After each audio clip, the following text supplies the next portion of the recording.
wonderful Petula Clark. How much? Well, it can't get any better. It cannot get any better because it's a Thursday afternoon. I am surrounded with the smell of scent of lavender, playing at Petula Clark and now talking to a legend. And I hate calling people legends because that means they're old, and she's not old at all and will never be old. But she is a legend because there are loads of people whose families will be listening, if not them themselves, who have been encouraged and given confidence through Anna Scher, because she was a trailblazer. She started to run community drama classes for children long before others and sent kids out into the world with confidence, and actually some of them straight into showbiz, but that was never her main thought. And I'm really pleased to say Anna Scher has been awarded an MBE, as she should, and she's here to join me on the afternoon show. Hello. Shalom. Shalom. Salam. Salam.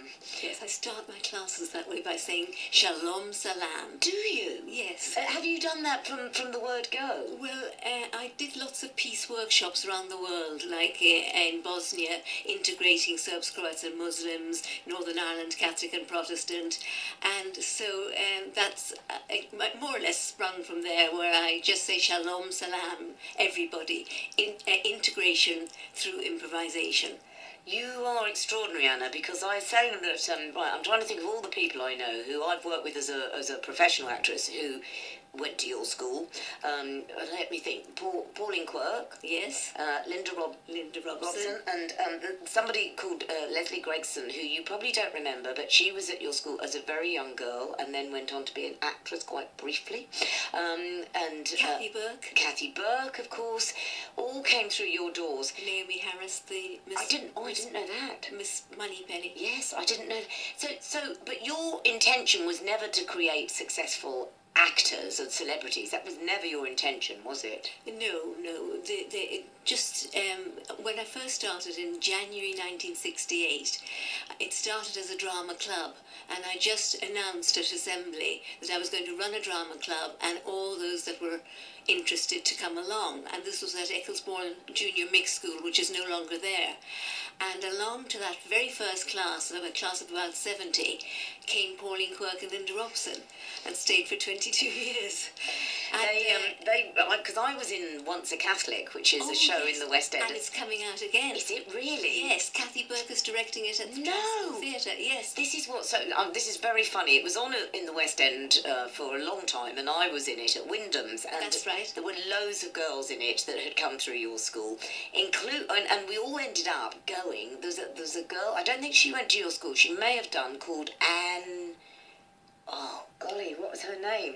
Oh, golly, it'll come to me anyway. And we all went, afterwards, she went, right, we're all going to a girl called Pauline's flat, her council flat, her parents' council flat, and it was Pauline Quirk's, and that's where I met all that lot. Oh, and that's when I heard them all talking about you. Anne Mannion, she was called. Is that? Oh, yes. Do you remember Anne Mannion? She was in Once a Catholic with me, so it's coming back. Yes, so it's coming back to the Tricycle Theatre, directed by our very own Kathy Burke. Kathy Burke's directing it. Good Lord. She's turned to direction, as has Sue Tully. Yes. And Thea Sharrock, another director, Simon Godwin, another director, Joe Wright, of course, who directed Pride and Prejudice. Yes, and Atonement, I think he did right, as well. Yes. And was he one of your students? Oh, yes, for years and years.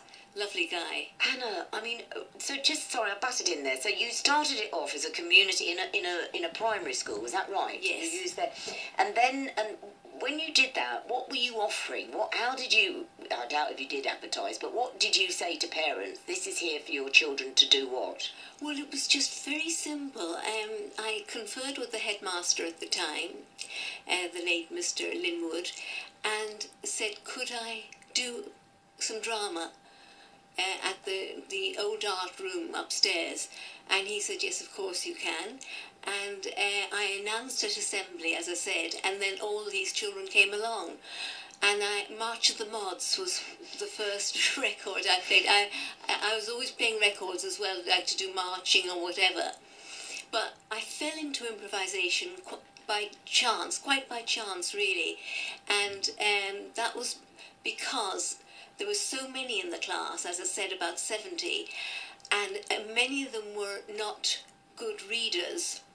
So I just fell on improvisation, and they were natural improvisers. Yes. And of course, it makes for very natural acting. Yes. If you look at all those names we've mentioned, all of them, that's what they're famous for, is they are so natural. And I'm going to say this because I know you will never give them this label, but you were there for the working class kids who weren't sent to elocution lessons, weren't given violin lessons or anything. They discovered you, and how brilliant for them, because that was a whole new trend. Until then, it was middle class children being taught how to speak properly and going to drama lessons. There was nothing for these kids until you came along, and I think that's why you were such a pioneer, really, and you tapped into their talent without changing them. You didn't say, look, for instance, when I was at drama school between 73 and 76, any accents were ironed out immediately. We all had to learn to speak, receive pronunciation. You never did that. You knew the value of these kids, that their talent lay in them, Yes. At that time, RP, received pronunciation, was taught by accents, dialects. So we might do a French accent, and that's how Standard English, I taught Standard English through my dialect classes. So, for example, what shall we say? It's an awfully nice day today. I get a line that would be sort of typical, and they would listen and do it in Standard English. But I mean, Pauline and Linda, they speak with a London accent, and that's accepted now. Mm. It's their trademark, isn't it? It's got them their work. But they could do Standard English if they wanted to, and the way into Standard English is by listening, getting dialect records and listening. But I wouldn't dream of changing their natural accents because they're so appealing and so part of them. Exactly. So they learned how to do Standard English if asked for, but they kept their accent, and that's what we know them for. We're going to pause now and go to the travel, and then we're going to come back. We're talking to Scher MBE, and we're talking about her contribution really to people's confidence, to drama, to improvisation, and to get children to improvise, which is a fantastic idea if their reading isn't up to scratch. Why isn't this on the national curriculum? But anyway, that's a whole different story. And by the way, Angela Grosvenor, who's a top casting director, has just emailed saying please send her my love. So she's listening. We'll be back in a moment. Let's catch up quickly with the travel now. Oh, so sorry, Billy. You were going to do the travel to the Ronettes.